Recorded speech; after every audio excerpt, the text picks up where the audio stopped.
Dear students, स्वागत है आपका मैथमेटिक्स ट्यूटोरियल में। डियर स्टूडेंट्स, आप लोग लगातार बने हो गए होंगे। पार्ट 2 अभी तक हम लोग देख रहे हैं और यहाँ पर थोड़ा सा लिख देते हैं। यह आप लोगों का क्लास 11 स्टार्ट हो चुका है, इसमें कोई शक नहीं है। आप लोगों का एग्जाम वगैरह हो चुका है, रिजल्ट वगैरह हो चुका है, आराम फरमा लिए हैं, तो आप लोगों का पढ़ाई स्टार्ट हो चुका है। फर्स्ट चैप्टर हम पढ़ रहे हैं सेट्स, जिसका नाम है, हिंदी में आप लोग देख चुके होंगे, समुच्चय कहते हैं। चाहे एनसीईआरटी देखें, कैसे से ना देखें, फर्स्ट चैप्टर आपका यही मिलेगा। और हम जो आज इससे जुड़े हुए चीजें देखने वाले हैं वो लेक्चर 3 होने वाला है। लेक्चर ही चलेगा क्योंकि इसमें क्वांटिटी बहुत ही ज्यादा है थ्योरी कांसेप्ट का। तो लेक्चर 2 में हम पिछले दिन देखे थे, उसमें कुछ खास डिफिनेशन वगैरह नहीं दिया गया था। बस लेक्चर 1 का जो डिफिनेशन समुच्चय के बारे में बताया गया था उसी को हम केवल पहचानने के लिए सीखे थे और उसका बहुत सारे एग्जांपल्स वगैरह लिए थे और उसके बाद belongs to, not belongs to का यूज देखे थे। चलिए, उम्मीद करते हैं कि आप लोग उतना करने के बाद आप लोग इस वीडियो को देख रहे होंगे तो काफी मजा लगा होगा, ठीक है। और जो स्टूडेंट्स अभी पहली बार इस वीडियो को देख रहे हैं उससे मैं रिक्वेस्ट करता हूं कि वो चैनल को सब्सक्राइब कर लें, क्योंकि यहाँ पर हम सारे मटेरियल को फ्री कॉस्ट ऑफ लाए हैं। पहले तो ये बात हो गई कि सभी चीजें आपको मुफ्त उपलब्ध कराई जा रही है, चाहे वो किसी तरह का क्वेश्चन है, आप लोगों से एक पैसा तक नहीं लेंगे। और दूसरी बात, सबसे महत्वपूर्ण इंपॉर्टेंट बात, कि हम एक एक क्वेश्चन को कराएंगे, एक एक थ्योरी आपको भी देने वाले हैं, ठीक है। आप लोग ध्यान से जरा मन को संभाल कर, ठीक है, मन को जरा सा मजबूती से मन में रख करके एकदम पढ़ाई कीजिएगा, क्योंकि कुछ चीजें हो सकती है, क्योंकि आपका क्लास जो है खुला है, बहुत सारे दिन के बाद खुला है, तो आप लोगों को थोड़ी परेशानी हो सकता है लिखने पढ़ने में। आपको सबसे पहले प्रॉब्लम ये होगा कि मोबाइल से पढ़ने की आदत आप लोगों को नहीं होगा, तो वो सबसे दिक्कत पहुंचा रहा होगा। तो सारी चीजें, आवश्यकता पड़ने पर सारी चीजों का व्यवस्था किया जाता है। वही आवश्यकता ही तो होती है जो किसी चीज का आविष्कार करती है, जो किसी चीज की जरूरत बनती है, ठीक है। तो वो सब के बारे में आप टेंशन नहीं ले, आप लोग लगातार पढ़ेंगे, 10 से 15 दिन में आप लोग स्टैंडर्ड हो जाएंगे मोबाइल से पढ़ने के लिए। यही जमाना ही आ रहा है स्टूडेंट्स। तो चलिए, ऐसे लोग जो फर्स्ट बार पहुंचे चैनल को जरूर सब्सक्राइब करेंगे, क्योंकि यहाँ पर हम सारी चीजें एकदम रेगुलर ले जाएंगे, एक एक चीज ले जाएंगे। तो चलिए आ जाइए, लेक्चर 3 में हम लोग पहुंच चुके हैं। जो लेक्चर 2 और फर्स्ट नहीं देखे वो कंफर्म देख लें, उसके बाद यहाँ पर आए, पढ़ने में बहुत मजा लगेगा। और आप लोग एनसीईआरटी या केसीसी ना एनसीईआरटी का बुक ले लें, एनसीईआरटी में कंफर्म कराएंगे। आप लोग केसीसी ना का भी क्वेश्चन नहीं छूटेगा, लेकिन एनसीईआरटी पढ़ेंगे और उसको हम लोग पूरा एकदम जनवरी आते आते 2-3 बार खत्म करेंगे, कम से कम 2 बार तो जरूर खत्म करेंगे, ताकि आपका 11th का बेस इतना स्ट्रांग हो जाए कि 12th में आपको फिर कहीं पर दिक्कत कुछ नहीं हो। इतना हम स्ट्रांग करा देंगे, ठीक है। एक बार तो हम अभी चल रहे हैं जो एक एक क्वेश्चन लेके चलेंगे, आप लोग बहुत सारे स्टूडेंट उसमें क्लियर हो जाएंगे। उसके बाद हम चलेंगे फिर से, तो हम एक एक क्वेश्चन को केवल आपको रिवीजन करेंगे और आप लोग कलम कॉपी किताब निकाल कर बैठे। हालांकि अभी तो किताब स्टार्ट नहीं किए हैं, किताब का एक भी क्वेश्चन नहीं दिए, लेकिन आप लोग थ्योरी मिला सकते हैं, ठीक है। जो भी चीजें बताई जाती है आप लोग कॉपी पे नोट जरूर करें, तब आप ईमानदारी पूर्वक पढ़ रहे हैं और तब आप एग्जाम में एकदम बढ़िया स्कोर कर पाएंगे। ये 11th ईयर जो होता है 12th का बेस है डियर स्टूडेंट, ठीक है। वो कहता है ना कि 11th में कौन सा बोर्ड है जो हम पढ़े। अरे भाई, जब 12th में तुम्हारा क्या 8, 9, 10th में, सॉरी 8, 7 में, ये सब में क्या बोर्ड होता था जो कि तुम पढ़ते थे, लेकिन 10 अगर जो 8, 9 में नहीं पढ़ते, 7, 8, 9 में और डायरेक्ट 10th में तुम आ जाते तो कैसा लगता।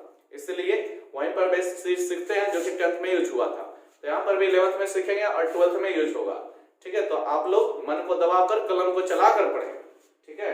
चलिए, एकदम मजा आ जाएगा, आप लोग थ्योरी कांसेप्ट पढ़ के चलेंगे। तो सेट्स है, समुच्चय है, तो हम डिफिनेशन देख चुके हैं, उसमें बहुत सारी चीजों, कुछ नोट पॉइंट है, आप लोग नोट कर लेना, हम लिख देते हैं, ठीक है। नोट पॉइंट है समुच्चय से जुड़ा हुआ। फर्स्ट नोट पॉइंट लिखना स्टूडेंट्स कि जो समुच्चय होता है ना, समुच्चयों को, किसको, समुच्चयों को, ठीक है, अंग्रेजी, कौन सी, अंग्रेजी वर्णमाला के बड़े अक्षर से, किससे, बड़े अक्षर जो होते हैं ना, बड़े अक्षर से दर्शाया जाता है। इसका मतलब क्या हो गया, दर्शाया जाता है। यानी कि अगर जो बोल दे हमको कि आप एक समुच्चय बनाइए, फॉर एग्जांपल भी हम देते हैं, उसके लिए क्लियर रहिए। एग्जांपल देते हैं, आपको बोला जाए कि आप एक समुच्चय बनाइए 10 से कम, किससे कम, 10 से कम प्राकृत संख्या का समुच्चय बनाइए।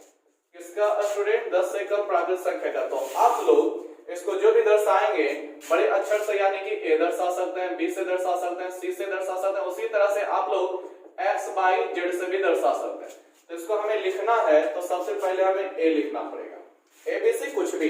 उसके बाद 10 से कम प्राकृत संख्या कौन कौन हो जाएगी, तो आप लोग 1 लिखेंगे, 2 लिखेंगे, 3 लिखेंगे, 4 लिखेंगे, 5 लिखेंगे, 6 लिखेंगे, 7 लिखेंगे, 8 लिखेंगे, 9 लिखेंगे। तो ये आपका समुच्चय तैयार हो गया। समुच्चयों को हम लोग अंग्रेजी वर्णमाला के बड़े अक्षरों से दर्शाते हैं और जो भी सदस्य होते हैं ना, यानी 10 से कम प्राकृत संख्या जो भी होगा उसको मंझले कोष्ठक के अंदर लिखते हैं और फिर सबको कॉमा कॉमा देकर लिखते हैं। आप लोग एक चीज को ध्यान रखें। दूसरा पॉइंट, जो समुच्चय के सदस्य होते हैं, समुच्चय के सदस्यों को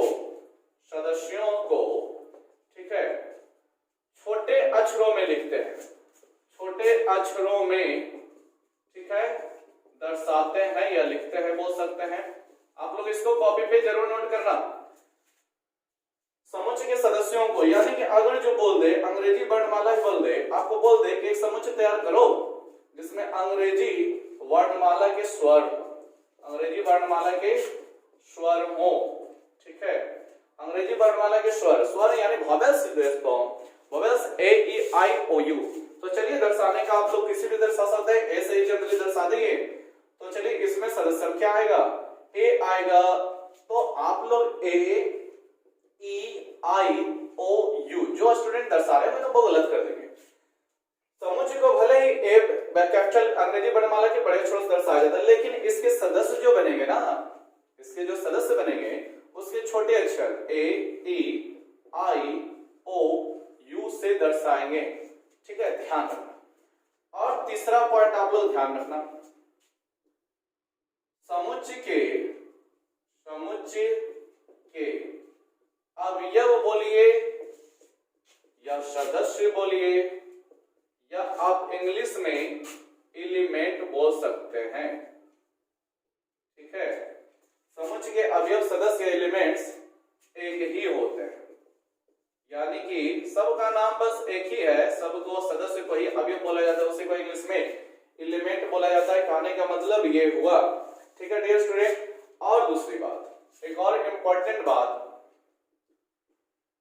समुच्चय के सदस्यों को दोहराया नहीं जा सकता है। समुच्चय के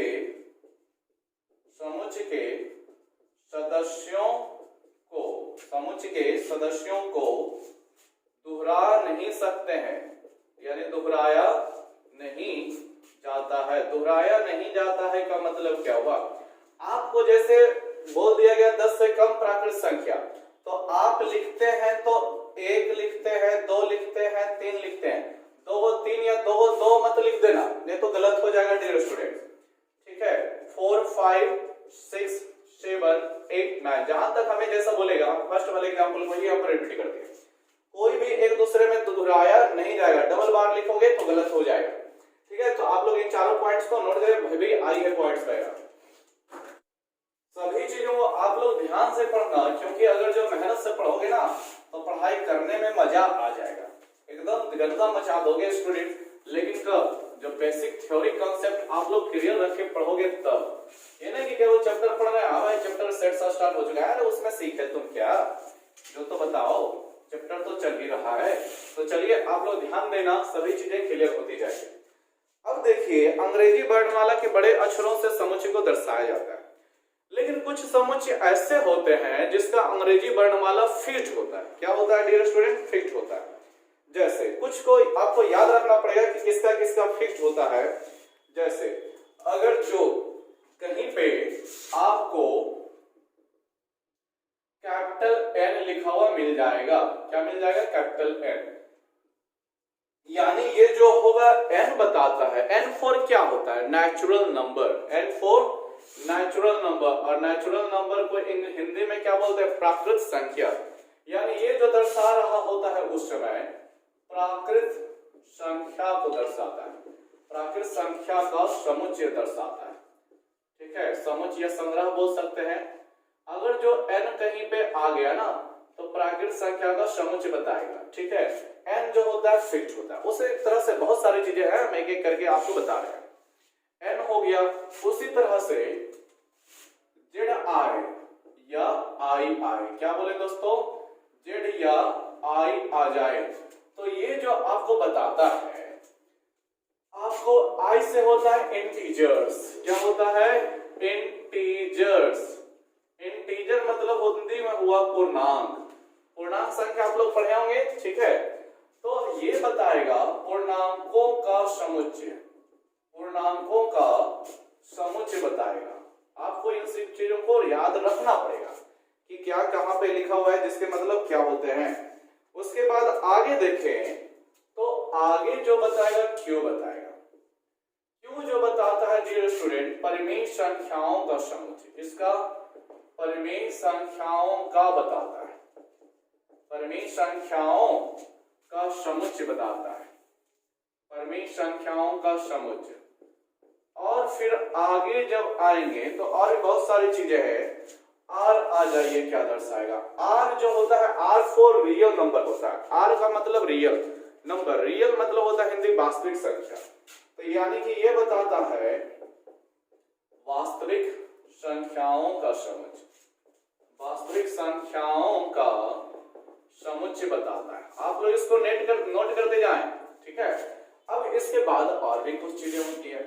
अगर जो आर लिख दिया और प्लस लिख दिया तो यहां पर वास्तविक संख्या को तो दर्शाएगा ही दर्शाएगा, लेकिन प्लस कहने का मतलब हो गया कि केवल धनात्मक वास्तविक संख्या को ही दर्शाया जाएगा। किसको? धनात्मक वास्तविक संख्या को दर्शाया जाएगा। किसको दर्शाया जाएगा स्टूडेंट्स? धनात्मक वास्तविक संख्या को दर्शाया जाएगा।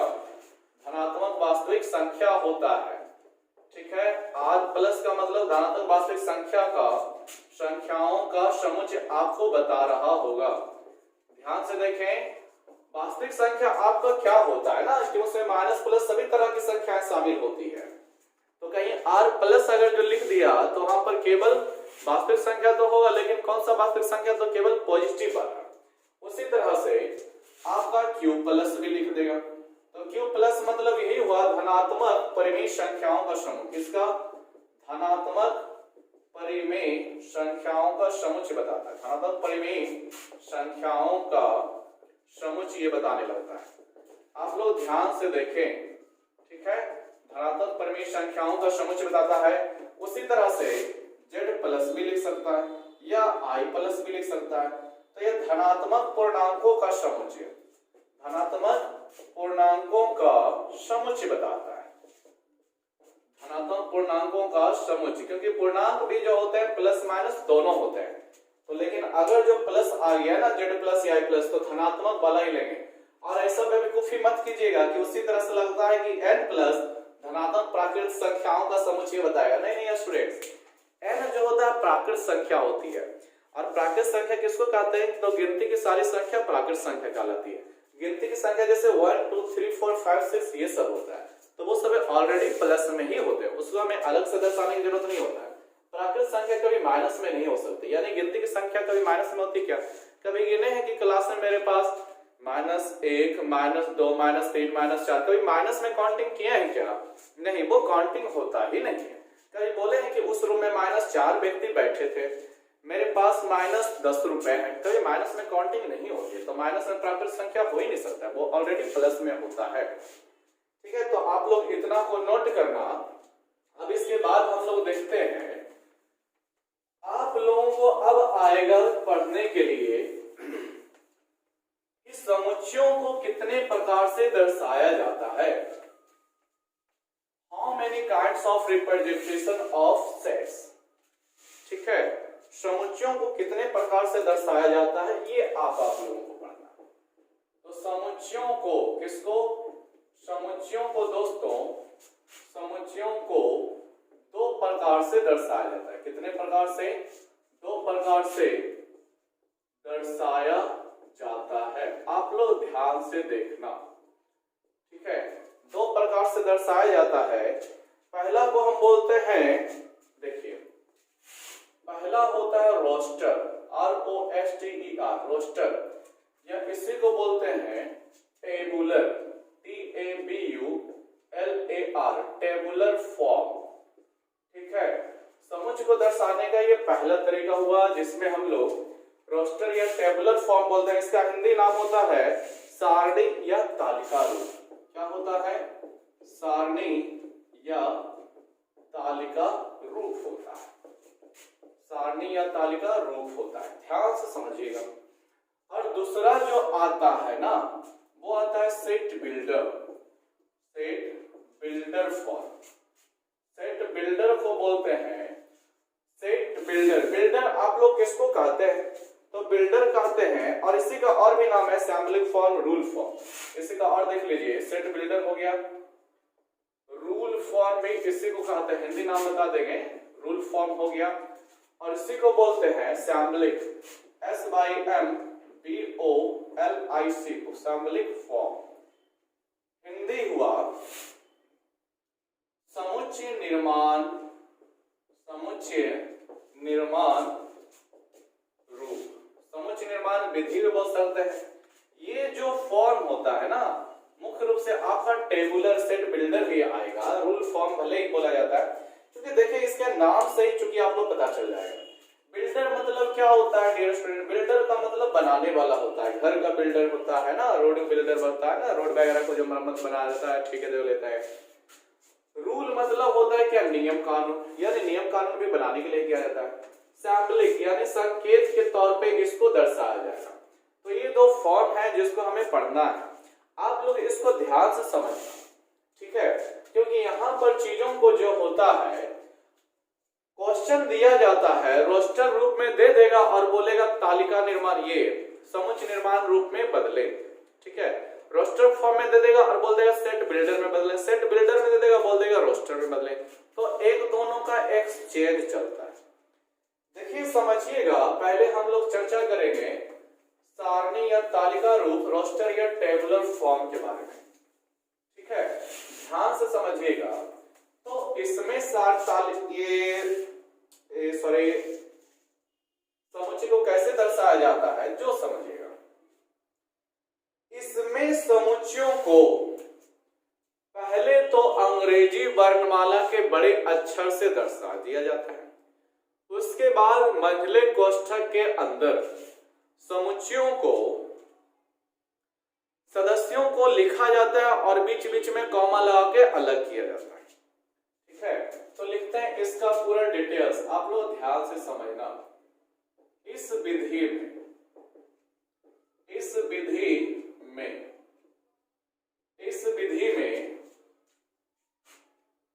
सदस्यों को, सदस्यों को, ठीक है, मंझोले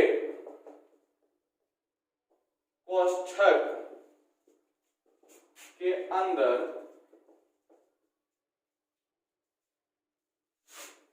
कॉमा लगाकर अलग अलग रखा जाता है, ठीक है? अलग अलग रखा जाता है और पूरे समुच्चय को अंग्रेजी के बड़े अक्षर से दर्शा दिया जाता है, बड़े अक्षर से दर्शाया जाता है। तो ये देखिए कोई नया सा चीज नहीं है। एग्जाम्पल समझना, एग्जाम्पल बोल दिए, मान लीजिए कि 10 से कम प्राकृत संख्याओं का समुच्चय, प्राकृत संख्याओं का संग्रह ले लेते हैं क्योंकि संग्रह तो समुच्चय होता है। 10 से कम प्राकृत संख्याओं का संग्रह, इसका प्राकृत संख्याओं का संग्रह आपको बोला। आप लोग ध्यान से देखें क्या बोला, 10 से छोटी प्राकृत संख्याओं का संग्रह। तो आपको पहले मालूम होना चाहिए प्राकृत संख्या कौन सी होती है, गिनती की संख्या प्राकृत संख्या होती है। तो हमको अगर जो बोल दे कि इसको सारणी या तालिका रूप यानी कि रोस्टर या टेबुलर फॉर्म में लिखें, तो सबसे पहले हमें क्या करना पड़ेगा? कथन के अनुसार सबसे पहले अंग्रेजी वर्णमाला का आपको ए बी इस तरह से बनाना पड़ेगा। फिर उसके बाद आपको मंझले कोष्ठक खोलना है। अब उसमें आपको 10 से कम कौन कौन प्राकृत संख्या है उसको लिखते जाना है, लगातार नहीं, कॉमा दे दे के लिखना है। जैसे 10 से कम प्राकृत संख्या आप लोग जानते हैं 1 है, 1 के बाद आपका 2 है, तो 2 लिखने से पहले आपको कॉमा लगाना पड़ेगा, ठीक है? अब उसके बाद 3 है तो फिर इसी तरह कॉमा लगाकर 4 5 6 7 8 और ये चला 9। 10 से कम प्राकृतिक संख्या आपका इतना तक जाएगा। तो ये आपका हो गया रोस्टर फॉर्म या फिर टेबुलर फॉर्म, इसी को बोलते हैं। हिंदी हुआ सारणी या तालिका रूप हुआ। आप लोग इसको बढ़िया से समझते जाएंगे, बहुत ही बढ़िया मेथड है। अब इसके बाद हम लोगों को देखना है, तो आप लोग इसको नोट कर लेंगे। इसके बाद हम लोगों को देखना है set builder form, rule form या फिर सैम्पलिंग फॉर्म। उसकी क्या खूबी है जो आप लोग खुद समझेंगे। इसमें क्या बोला, सेट, इसमें रोस्टर में बोला कि अंग्रेजी वर्णमाला के बड़े अक्षर से दर्शाइए। उसके बाद मंझले कोष्ठक के अंदर सारे सदस्यों को कॉमा लगा लगा के अलग अलग दर्शाएं, ये बोला है। अब हम लोग देखेंगे सेट बिल्डर जिसको बोला गया, नाम से ही पता चल रहा होगा डियर स्टूडेंट, सेट बिल्डर बोले या फिर रूल बोले या फिर आप लोग सैम्पलिंग बोले, ठीक है। फॉर्म, ये भी बहुत ही ज्यादातर आपको यही मिलेगा। तो इसमें क्या खूबी है जो देख लें। इस विधि में भी यही चीज है कि अंग्रेजी वर्णमाला से तो दर्शानी है। समुच्चयों को अंग्रेजी वर्णमाला से दर्शाते हैं, अंग्रेजी के बड़े अक्षर से दर्शाते हैं। बड़े अक्षर से, दोनों को हम कंपेयर कर देंगे, बड़े अक्षर से दर्शाते हैं, ठीक है। और मंझोले कोष्ठक यहां भी आएगा। मंझोले कोष्ठक के अंदर, ठीक है, मंझोले कोष्ठक के अंदर, मंझोले कोष्ठक के अंदर कोई चर ध्यान से देखिएगा, चर पद x, मंझोले कोष्ठक के अंदर चर पद x लेते हैं, चर पद x लेते हैं और इसके बाद यानी x ले लेने के बाद इसके बाद तिरछी लकीर, क्या बोले डियर स्टूडेंट, तिरछी लकीर, जिसको ये वाला चिन्ह, तिरछी लकीर या कॉलन चिन्ह, क्या बोले, कॉलन चिन्ह। कॉलन चिन्ह मतलब आपको इस तरह से देना पड़ेगा, इसे बोलते हैं कॉलन, ठीक है। कॉलन चिन्ह लगाते हैं, ठीक है, और x के गुणों को, x के गुणों को लिखते हैं। ध्यान से समझिएगा। अब आप इस कथन को अनुसार इस रूप को आपको बोला गया है, यही क्वेश्चन हम लेते हैं कि 10 से कम प्राकृत संख्याओं का संग्रह का आप सेट बिल्डर या रूल या सैम्पलिंग, इंग्लिश भी देगा, इंग्लिश देगा तो आपको सेट बिल्डर देगा, ठीक है, या फिर तालिका निर्माण सारणी ए समुच्चय निर्माण रूप देगा। सेट बिल्डर ही दे देता है, आप लोग समझेंगे। तो आपको चलिए इसी चीज को आप सेट बिल्डर में लिख के दिखाएं। तो कथन कहता है कि इस विधि में समुच्चय को अंग्रेजी के बड़े अक्षर से दर्शाते, तो चलिए ए से दर्शा दिए। उसके बाद और मंझोले कोष्ठक के अंदर बराबर देंगे, फिर मंझोले कोष्ठक दे दिए। मंझोले कोष्ठक के अंदर कोई चर पद x लेते हैं, क्या लेते हैं, चर पद x, जनरली x ही लिया जाएगा, y वगैरह बहुत कम मामलों में आएगा। जब x आएगा तो दूसरा पद देने के लिए y आएगा, दो पद की जरूरत होगा तो y आएगा। तो चलिए हम x लिख देते हैं। उसके बाद क्या बोला है, और इसके बाद तिरछी लकीर, यानी कि इस तरह से चिन्ह का यूज करेंगे, या कॉलन, या आपको ये नहीं यूज करना है तो कॉलन यानी कि ये वाला चिन्ह का यूज करना है। अब इसके बाद यहाँ जो x जो आया है उसके बारे में लिखना पड़ेगा, तो क्या लिखेंगे, तो ये जो होगा एक सदस्य के रूप में काम कर रहा है।